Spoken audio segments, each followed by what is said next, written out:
안녕하십니까. 서울 관악구에 대해서 대표 단지로 한번 25평형, 32평형 가격이 어떻게 흘러갈지 한번 예측해 보도록 하겠습니다.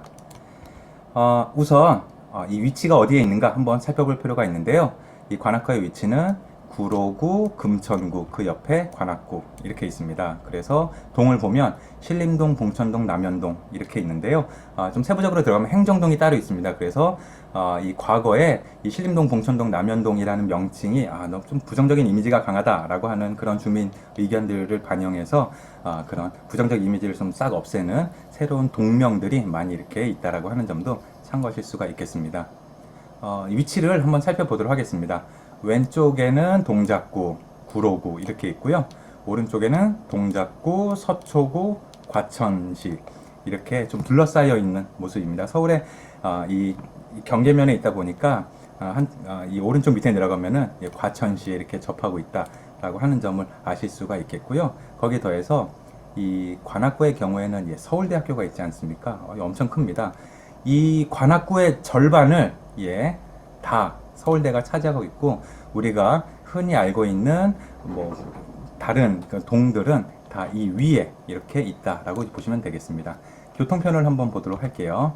2호선 라인 신림역, 봉천역, 서울대 입구역, 낙성대역, 사당역 이렇게 있습니다. 그래서 이 초록색 2호선 라인은 이 직장인 수요가 굉장히 좀 많이 있다 이렇게 보시면 되겠고요. 이 신림선, 그러니까 경전철 라인도 이렇게 당곡역에서 시작해서 한 바퀴 쭉 도는 그런 교통 여건이 준비되어 있습니다. 계속 볼게요. 그래서 이 지역 특징을 좀 요약하자면 서울 서남부에 위치하고, 그리고 봉천역과 서울대 입구역을 비롯한 2호선 라인의 주거지가 밀집되어 있다. 그리고 마지막으로 면적 절반은 관악산이다 라고 이렇게 보시면 되겠습니다. 이 가격의 흐름을 한번 보도록 하겠습니다. 서울 전체, 서울 평균을 보면 이렇게 위로 쭉 흘러가는 모습들, 그래서 이 어떤 특정 시점에 이렇게 많이 상승하는 그런 모습들을 보이고 있습니다. 총 4번의 상승이 있었는데요. 관악구의 경우에는 많이 올라간 시기를 보면 여기 한 번, 두 번, 이렇게 2번의 큰 반등이 있었다라고 보시면 되겠습니다. 그래서 시기를 한번 정리해보면 이렇습니다. 17년 12월, 18년 12월, 그러니까 부동산 대세 상승기이자 정말 광풍의 시기 아니었습니까? 이때 많이 올랐고, 21년 7월, 이때가 정점이었습니다. 이 정점은 2020년 7월에 임대차 3법이 시행되면서 그에 대한 영향도 일부 있었다, 이렇게 볼 수가 있겠습니다. 이제 관악구의 대표 단지를 이편한 세상 서울대 입구로 선정을 했는데요. 이 개요를 한번 보도록 하겠습니다.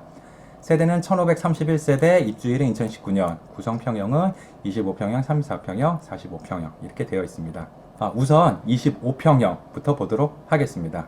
보시는 거는 25평형 매매가 추이입니다. 다른 지역과 비슷하게 꾸준히 이렇게 상승하는 모습을 보이고, 최정점기에 잠깐 머물렀다가 하락돼서 이제 거래가 되고 있는 모습을 보이고 있습니다. 그래서 가격을 정리한 거는 최근 실거래가 23년 4월 15일 날 9억 5천만 원에 25평형이 거래가 됐었는데요. 이건 최전성기라 할 수 있는 최고가, 이때는 21년 2월에 12억 원에 거래가 됐었습니다. 그래서 최근의 실거래가는 하락폭 대비해서 2억 5천만 원 내려갔고, 비율로 따지면 21% 이렇게 내려갔습니다. 그래서 이 최고가 대비해서는 20% 내렸지만, 그렇지 않고 2018년 1월 또는 2019년 2월 이때 가격에 비해서는 4억 상승했다 또는 3억 상승했다 이렇게 볼 수가 있습니다. 그러니까 이 급등하기 바로 직전의 가격, 만약에 지금의 부동산 상황이 계속 가격이 하락해서 6년 전 가격, 7년 전 가격 이렇게 적용이 된다라고 하면은 그때 기준이 되는 가격이 요 가격들이구나 라고 하는 점을 유추해 보실 수가 있겠습니다. 그래서 제가 예상하는 2024년 말에 25평형 가격은 6억 5천만 원 선 이렇게 되고 있습니다. 그래서 현재 실거래가 대비 추가로 하락하는 폭이 대략 한 3억 원 정도 되지 않을까 예상을 하고 있습니다. 그렇게까지 떨어질 거냐? 라고 이제 근거가 궁금하실 텐데요. 이 전세 갭을 보면은 이런 유추를 할 수 있었습니다. 한번 보겠습니다. 우선 지금 화면에서 보시는 거는 25평형 전세 가격의 흐름입니다. 2020년 6월에 임대차 3법이 시행된 이후에 굉장히 가격이 그러니까 분포가 굉장히 이렇게 크게 되어 있습니다. 그래서 전세 하한 가격은 대략 4억 원 선, 그리고 전세 상위 가격은 대략 7억 원 선, 최고 가격은 8억 4천만 원이었습니다. 이 가격이 계속 유지된다면 매매가를 훨씬 뛰어넘는 그런 가격이라고도 현재 볼 수가 있는데요. 그래서 이 전세가와 매매가 2021년 1월의 상황을 보면 이렇습니다. 최고 실거래가 전세 가격은 7억 원, 최저 실거래가는 5억 원 이렇게 됐었고요. 이 당시에 똑같은 시기에 매매 가격은 11억 1천만 원 또는 10억 7천3백만 원 이렇게 지금 수치를 나타내고 있습니다. 그래서 간략히 정리해보면 전세가가 5억 원 내외일 때 매매 가격은 10억 7천만 원이었다. 또 요 시기는 이 아파트 자체가 신축이라는 점도 작용을 했고 대세 상승기에 영향이 있었기 때문에 전세가의 2배를 뛰어넘는 매매가를 기록했다. 이렇게 한번 확인을 해보실 수가 있겠습니다. 그래서 갭이 과연 5억 7천만 원이 적정한가 이것도 한번 살펴볼 필요가 있겠습니다. 제가 5억 원일 때 매매가 10억 7천만 원이었으니까 이 갭 5억 7천만 원 이렇게 됐었잖아요. 요거가 과연 적정한지도 한번 따져볼 필요가 있겠습니다. 현재 전세 가격은 5억 3천만 원 선입니다. 그러니까 2021년의 전세가랑 비교해서 크게 다르지 않은 상황인데요. 이 전세의 흐름을 보면은 2019년 7월에 전세 가격은 4억 9천만 원, 2019년 7월에는 매매가는 7억 2천만 원이었습니다. 그러면은 여기서 갭이 드러나게 되잖아요. 그래서 이 드러나는 갭이 대략 2억 3천만 원이니까 적정 갭, 그러니까 왼쪽에 보시는 현재의 갭 5억 7천만 원, 한창 잘 나갈 때 2021년의 갭이 5억 7천만 원이 이게 정상 수준이다 라고 볼 수 있는 게 아니라 2019년에 그러니까 급등하기 전에 가격이 이 전세 4억 9천, 매매 7억 2천 요걸 기준으로 했을 때는 적정 갭은 한 2억 3천만 원 내외가 된다 라고 이렇게 계산을 해볼 수가 있는데요. 그래서 요걸 기준으로 판단해 보면은 2024년 말에 예상 전세가는 한 4억 원 정도에서 형성될 걸로 보여집니다. 그러니까 현재 전세가 5억 3천만 원인데요. 그거에 비해서도 전세 가격도 하락할 가능성이 있다라고 저는 그렇게 보고 있습니다. 그래서 전세 4억 원에 그 당시에 제가 적정 갭이라고 이렇게 판단했던 2억 3천만 원을 더하면은 대략 매매 가격은 6억 3천만 원에서 6억 5천만 원 선에 좀 형성되지 않을까 좀 생각을 해볼 수가 있겠습니다. 25평에 대해서 결론을 내리자면 이렇습니다. 현재 등록되어 있는 가격은 하한가는 8억 7천만 원, 상한가는 10억 원에 가까운 9억 6천5백만 원 이렇게 되는데요. 이렇게까지 가격이 지금 유지할 수 있을 것이냐 라고 봤을 때는 아직은 25평형이 비싼 편이다 라고 판단을 합니다. 그래서 제가 예상하는 가격에 의하면은 하한가, 현재 하한가 8억 7천만 원에 대비해서도 추가적으로 2억 2천만 원 정도는 하락을 한다. 그래서 앞서 보셨듯이 대략 한 6억 5천만 원 선에서 좀 내년 말에, 그러니까 2024년 말에 매매 가격이 형성되는 게 좀 적당하지 않을까 그렇게 좀 생각을 하고 있습니다. 자, 이번에는 35평형을 보도록 하겠습니다. 똑같은 단지에 대해서 매매가 추이를 보면은 25평형과 굉장히 유사한 흐름을 보이고 있습니다. 상승, 정체, 하락. 요 세 가지 단계를 거치고 있는데요. 가격을 보면 최근 실거래가가 10억 6천만 원입니다. 5월 달에 거래된 내역이 이런데요. 같은 방식으로 최고가는 14억 3천 이었습니다. 요걸 가지고 계산해 보면은 하락폭은 3억 7천만 원에 이르고 비율로는 26% 하락 이렇게 볼 수가 있습니다. 그래서 요것만 놓고 보면은 3억이나 떨어졌고 20% 이상 떨어졌으니까 이제 바닥 다지기에 들어간 거 아니냐라고 그렇게 생각을 해보실 수도 있는데요.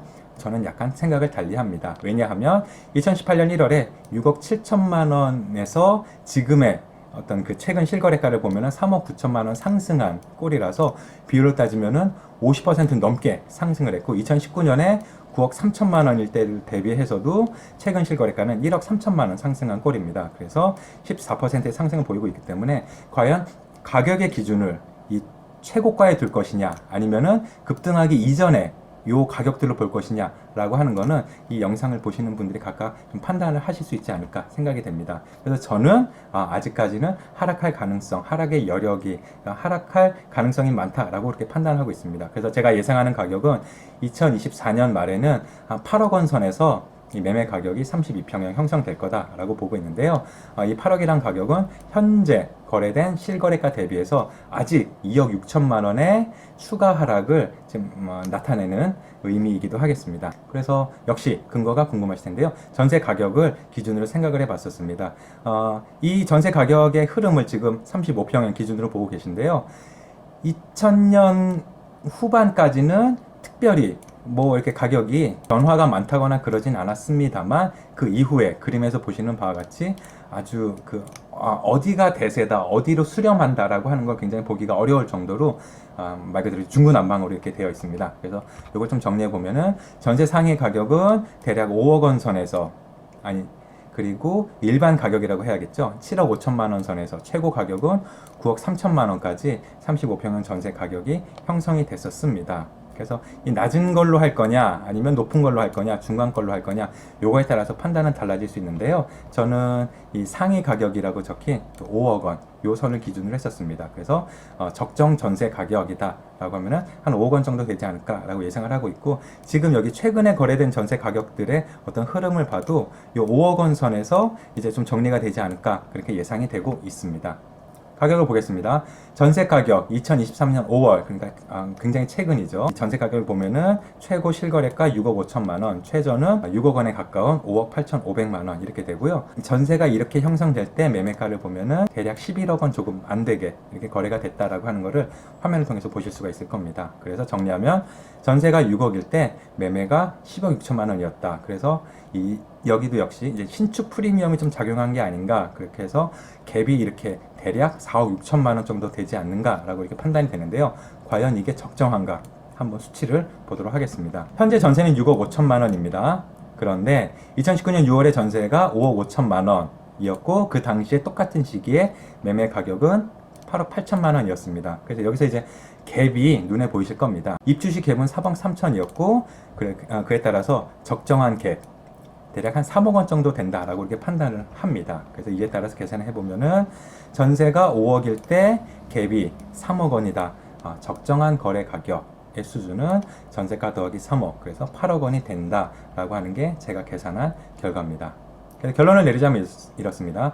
현재 하한가는 10억 1천만 원, 상한가는 11억 4천5백만 원인데요. 이 가격이 앞으로 계속 유지되지 못하고 매매 가격이 8억 원 으로 될 걸로 예상이 되기 때문에 이걸 기준으로 하면 현재 하한가보다 낮은 가격에 2024년 말 매매 가격 형성되지 않을까 싶습니다. 그래서 현재 하한가 대비 추가로 2억 1천만 원 정도의 어떤 하락 가능성이 있다, 이렇게 보시면 좋으실 것 같습니다.